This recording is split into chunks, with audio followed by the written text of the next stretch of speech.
On the eve of my marriage to William, his archenemy died in a car accident. It was then that I realized the hidden and intense love William had for her. At the scene of the accident, he wept bitterly while holding her in his arms.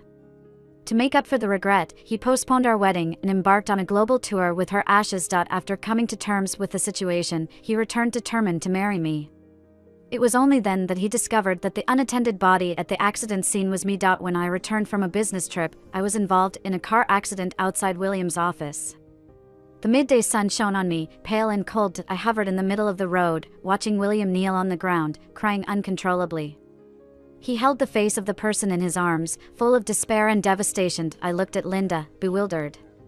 She was clean, gently wiped by William, cradled in his arms as if she were just sleeping peacefully. Meanwhile, I lay not far away, looking disheveled like a rag doll. As my white dress fluttered in the wind, revealing me in an undignified manner to the onlookers, my fiancé, throughout it all, never once noticed me beside him. Even though I wore the white dress he had given me and the engagement ring on my ring finger glinted brightly, he couldn't spare a glance for me. In his eyes, there was only Linda, with no room for anyone else. As the medical staff reluctantly wrapped me in a white cloth and lifted me onto a stretcher, passing by William, he suddenly looked up.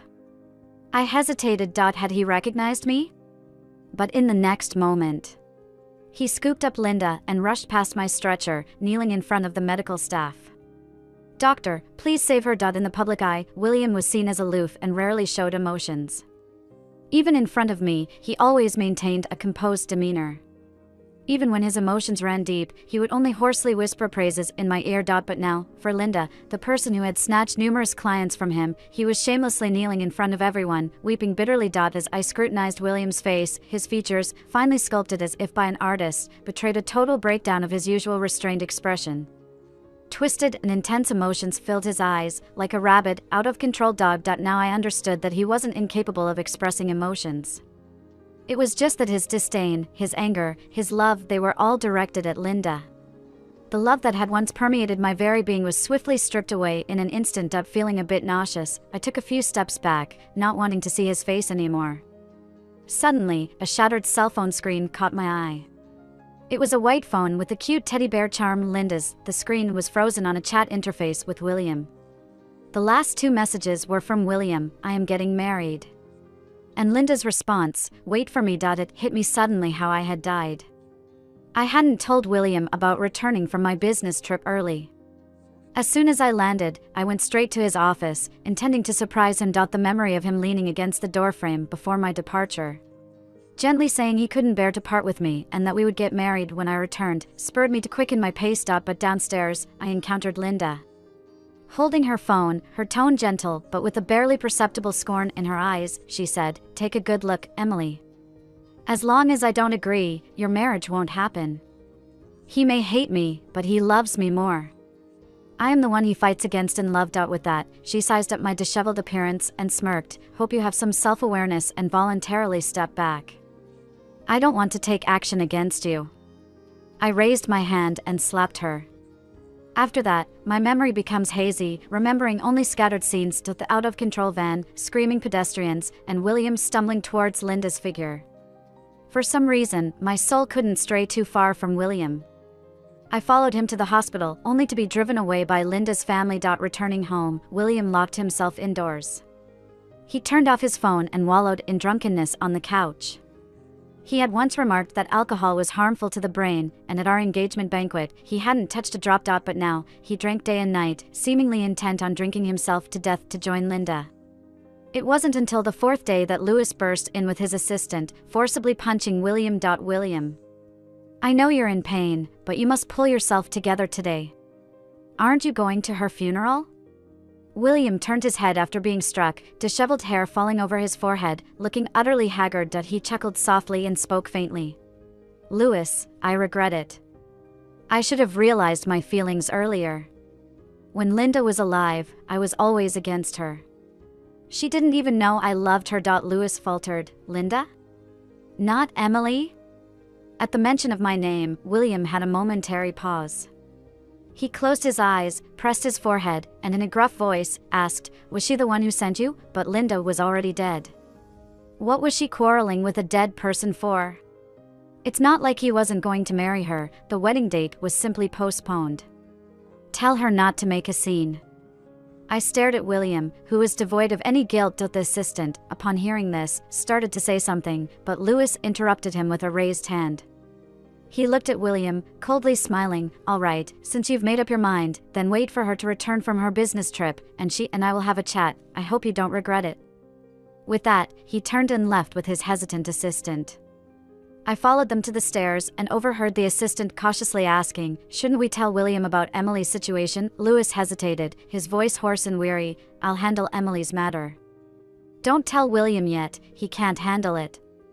And most importantly, I don't think Emily would want to see him." Leaning against the doorframe, I watched Lewis, his eyes red with tears, and let out a bitter smile.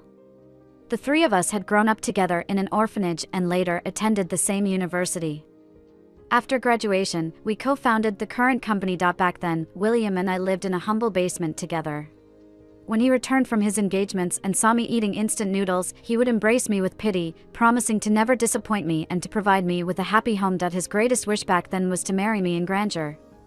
But now, he lived in a penthouse in the city center, and his biggest worry was how to shake me off. 3 days later, I still hadn't found a way to leave William.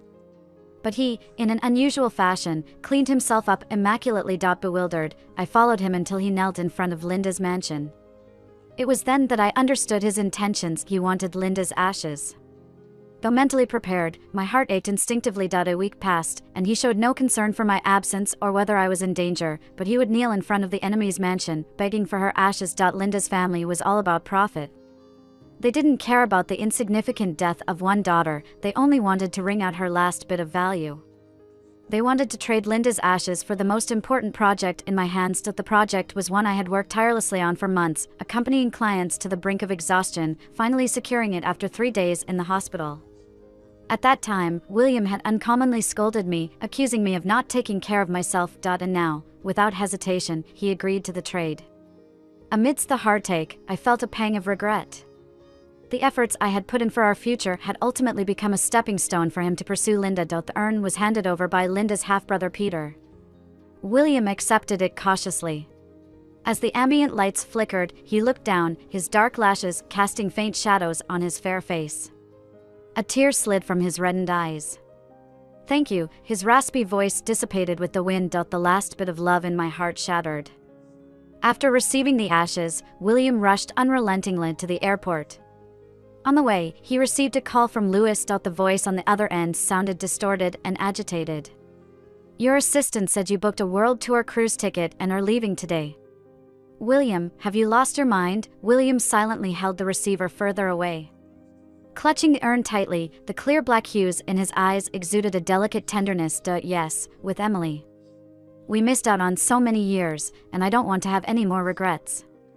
I want to love her purely and completely for a year. A smile played on his lips. As for Emily, the wedding date was postponed. Lewis fell silent for a while, finally unable to bear it, and roared, "How dare you mention Emily? She's already dead.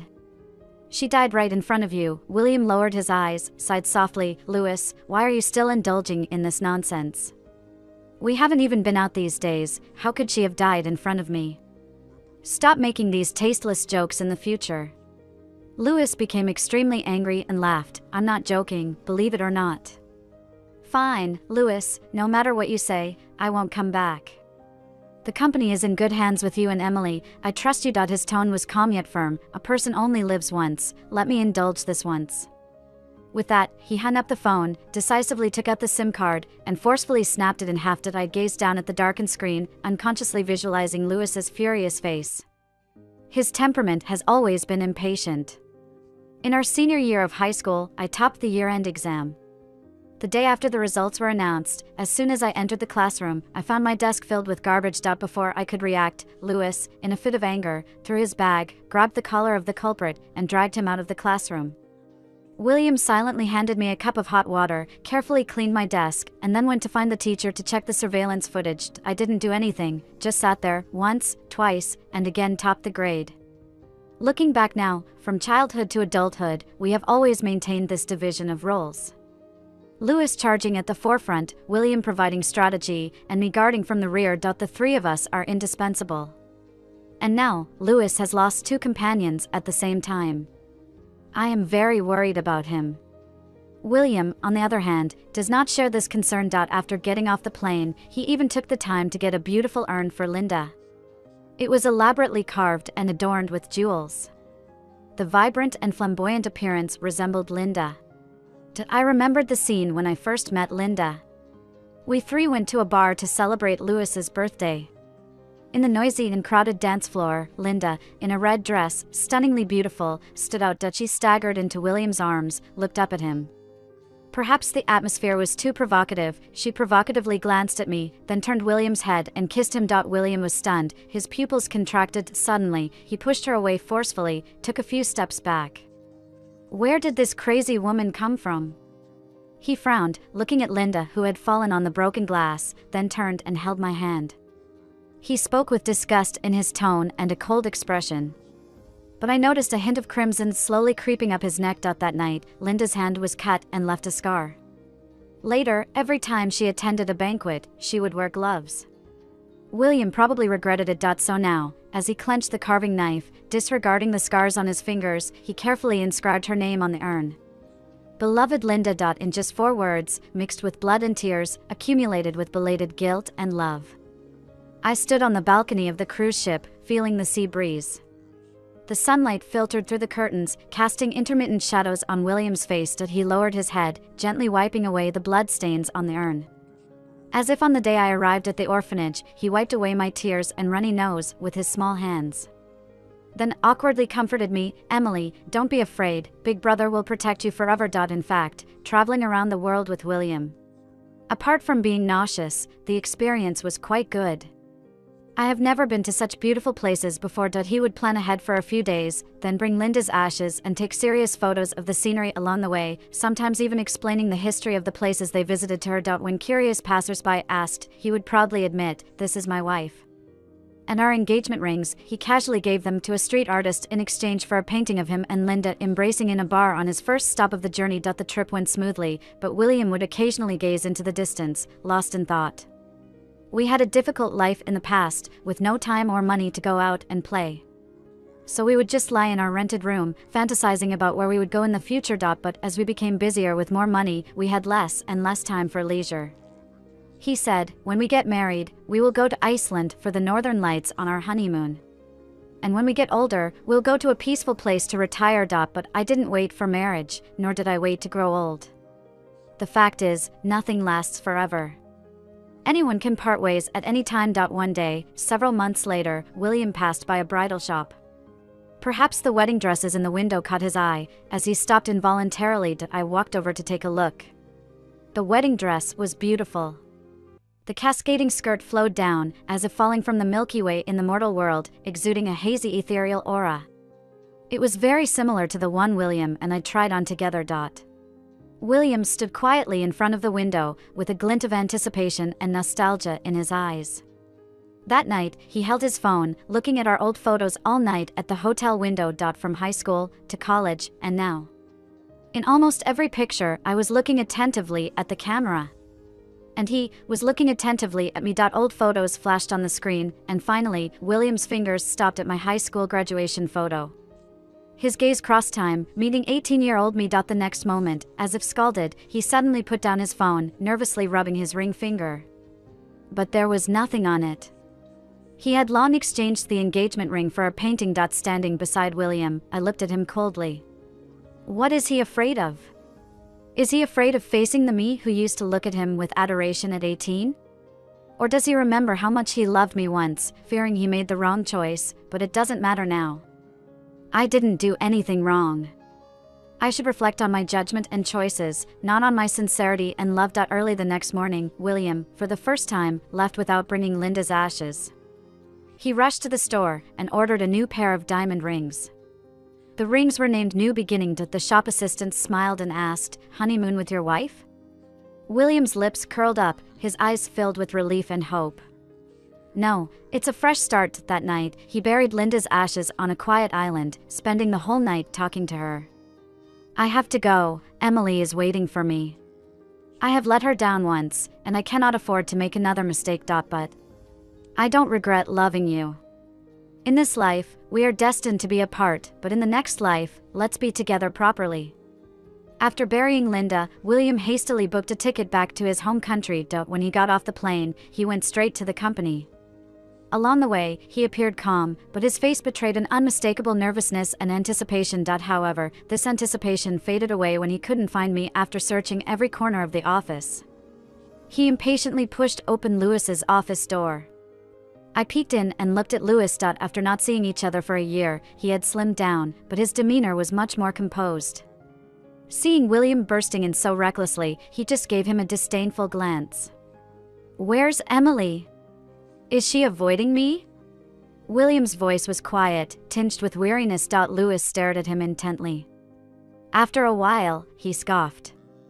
"Didn't I tell you already? She's dead, died in the same car accident as Linda." William was stunned. The diamond ring box slipped from his hand.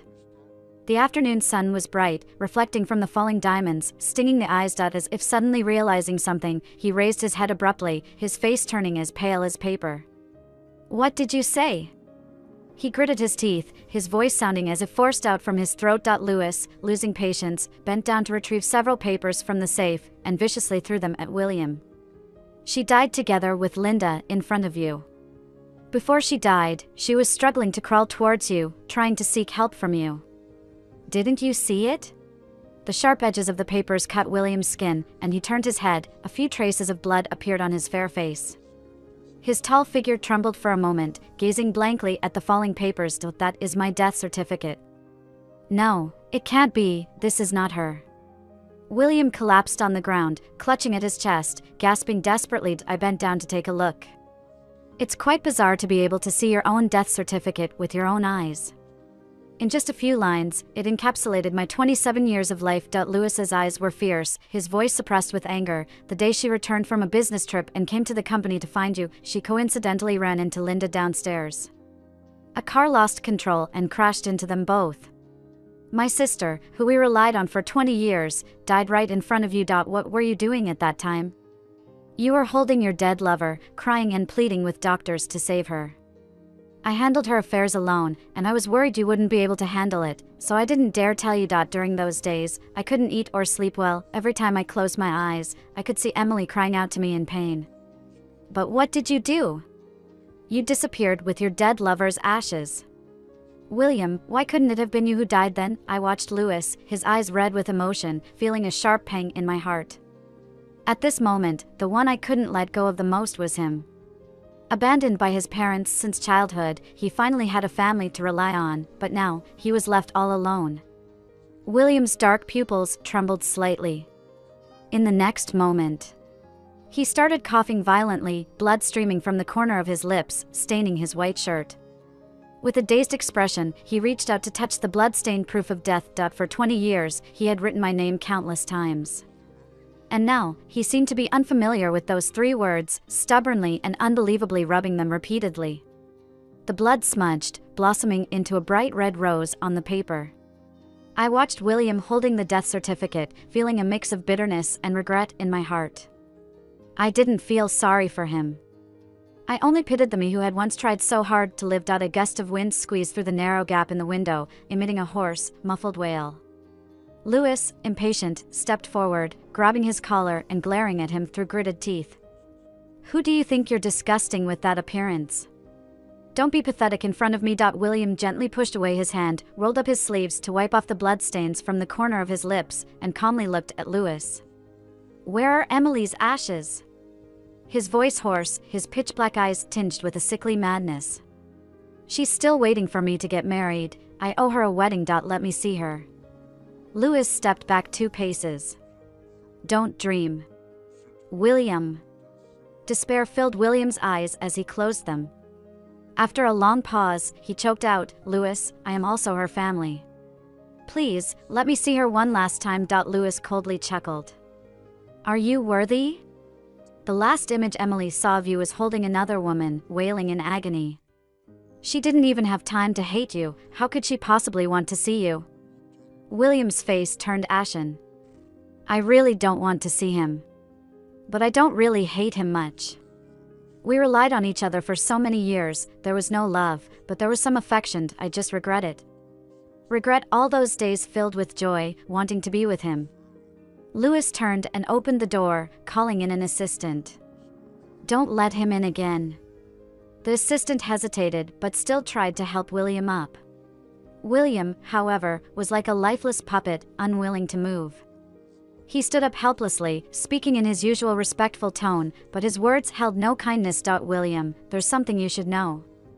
Emily was supposed to be on a business trip for half a month before coming back. But in order to be back in time for your birthday, she worked overtime to compress the schedule into a week, just to surprise you. As he spoke, he hurried back to his desk and took out a thick stack of envelopes that I remembered. Every time before going on a trip, I would leave him a letter. It wasn't really a farewell. Just a comfort. Because William's parents died in an accident when he was 4 years old, leaving no words behind, this had left a deep psychological scar on him. When we were in the orphanage, he always feared that the people around him would suddenly disappear in the next moment. Once, when I went on a trip with the orphanage director, he tearfully held me and cried all night, worried that I wouldn't come back, afraid that I wouldn't want him anymore. He kept me awake all night with his crying, so I learned to comfort him the way my grandmother used to comfort me, soothing him in a soft voice, "Don't cry, I won't leave you." It became a habit. For the next 20 years, every time he woke up from a nightmare, I would hold him in my arms, gently rubbing his head, and assuring him that I was still here. William's hand trembled as he eagerly tore open the envelopes. I leaned in to see. I can't quite remember what was written in detail. But I do recall that the first line in each letter was, "I won't forsake you." Hot tears fell drop by drop, blurring the words on the paper. William bowed his head, reading each word carefully. The rest was more like everyday reminders. Sometimes it was to remind him to take his medicine on time, sometimes it was to tell him not to forget to throw away the vegetables in the fridge, and sometimes it was a wish for a centaur at my funeral. The last letter was written before my last business trip. Back then, we had just decided that we would get married when I returned. I never thought something like this would happen. So, it wasn't a farewell I left. It was a yearning for the wedding. I wanted Louis to wear a wedding dress and scare William when he turned around. I wanted to swap the flower bouquet for a cat toy, and whoever caught it could have a little orange cat after the wedding. I wanted to force William to wear a frog suit and dance with me. I had quite a few wishes. But they couldn't be fulfilled. Everything had been smooth and safe on the way back. Who could have imagined that something would happen right outside the company building? William pressed the letters close to his chest, crying out in agony, like a dying beast. "Emily, Emily!" He sobbed, nearly losing his voice. "Emily, come back. I was wrong. I was truly wrong." As if only now did he truly realize what he had lost. I knelt in front of him, earnestly admiring his anguished face, just like before, gently patting his head. My hand passed through his hair, leaving no trace behind. I sadly withdrew my hand.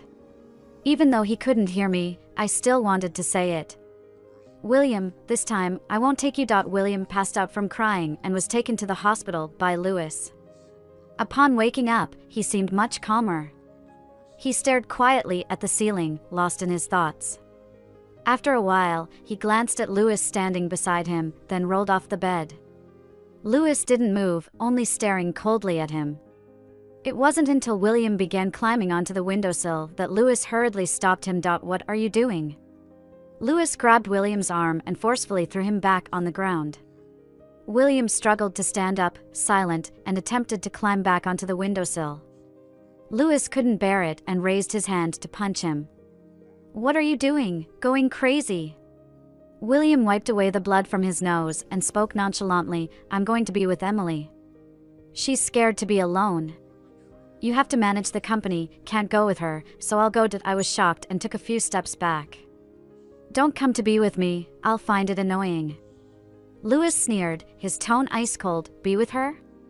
Are you even worthy? You should live well and spend the rest of your life in pain and despair to atone." "I don't think so. How could someone like him, who is fickle-minded, sincerely repent for a lifetime for my sake?" Even Linda, whom he loved to the point of heartbreak, was carelessly buried by him. Louis waved at the door and called in a few strong caregivers. "Watch him, don't let him die." With that, he turned and left. Before leaving, he glanced at William and threatened fiercely, "If you die, I'll pour your ashes into a stinking gutter, so you'll never see Emily. William had no reaction. I started to panic. If he was trapped here, didn't that mean I was also trapped here? Louis, how could you betray your teammate like this? Caregivers couldn't stop someone determined to die. William had secretly saved up sleeping pills for half a month. Then, one evening, he swallowed them all without the caregivers noticing. I wasn't too concerned about whether he lived or died. Because all this time, I had never seen another soul. As William gradually fell into a deep sleep, my mind also began to drift. Time raced like a runaway horse in my ears. The setting sun slowly climbed up the pile of test papers and textbooks on the desk. I stared at the dusty chalkboard, surrounded by the chattering noise of classmates. Emily. The clear voice of a young man sounded charming amidst the noisy chatter. I turned to look. 18-year-old William, with slightly curly hair, emitted a golden light as it swayed with his breathing and the breeze. Emily, it's really you. His eyes red, he carefully took my hand, pressing it against his cheek and gently rubbing it. Are you here to pick me up? I heard that after people die, their loved ones come to take them away. Is it true? Suddenly, everything fell silent. Time seemed to freeze at that moment, with only his rapid breaths and some unknown device beeping.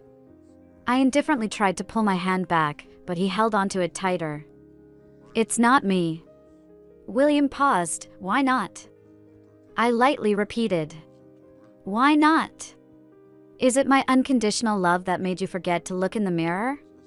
What gives you the audacity to think that after you die, I would overlook past grievances to come and get you? William was taken aback. No, Emily, I didn't know that the one next to you was you. His tears fell on my hand like raindrops, crying like a lost puppy. With my school uniform sleeves, I wiped them away, asking him if he knew if it still meant anything. Clutching my hand, he whispered with quivering dark lashes. Emily, I'm sorry, it's my fault, I love you, I just want to be with you, He trailed off. You just what? I turned my head to look at him quietly. You're just fickle, you're just tired, you think life is too mundane and want to seek different excitements. You feel that I'm not only your lover, but also your family, that I will always tolerate you, always waiting for you, I said to him. I sighed and slowly untangled his fingers one by one. William, deep down you are just a selfish person. I shouldn't have had hope in you, I continued. William closed his eyes, unable to look at me. Emily, I'm sorry, he said. Maybe he didn't remember, but he was the one who confessed his feelings first. He said he would never leave me no matter what. The person who once said he would love me forever ended up apologizing, I replied.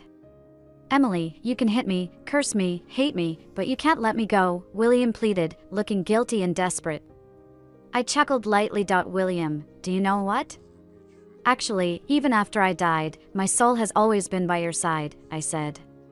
He suddenly looked up, as if realizing something, and his face instantly turned ugly. I watched you cry your heart out for Linda, saw you give away my project, watched you travel around the world with her. Saw you go to places I had always wanted to go. It's sickening. During that time, I never stopped wanting to leave you, I said. He tried to persuade me to stay, but I impatiently pushed his hand away. All right, that's it.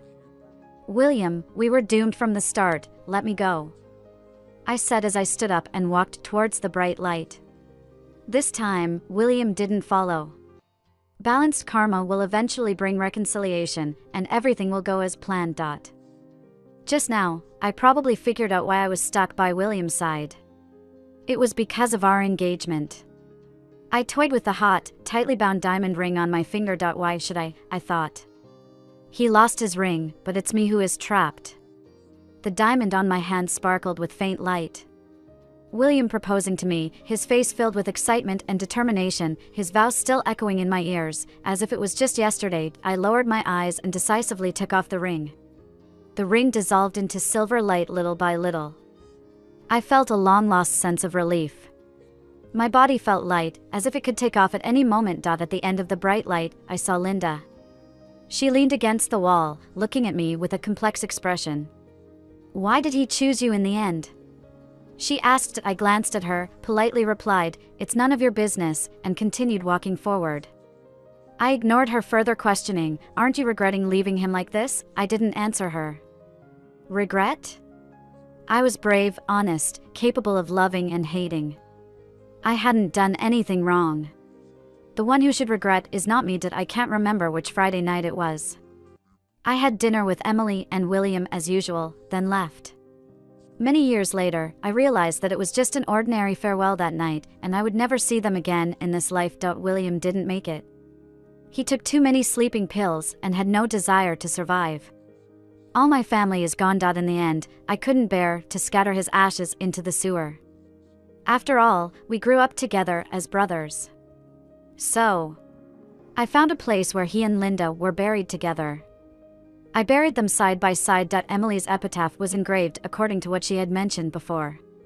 Broken earth, half star, poor review. Every few weeks, I would go visit her.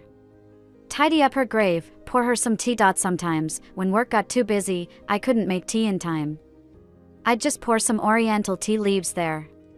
After all, she wouldn't be able to taste it. Recently, the gap under her tombstone was filled with 4-leaf clovers. As I approached, they would sway and nod. It was as if Emily, sitting on the swing in the orphanage, waving and calling me her brother from a distance. 5 years after getting married, my daughter was born. She was tiny, even smaller than Emily when she first came to the orphanage.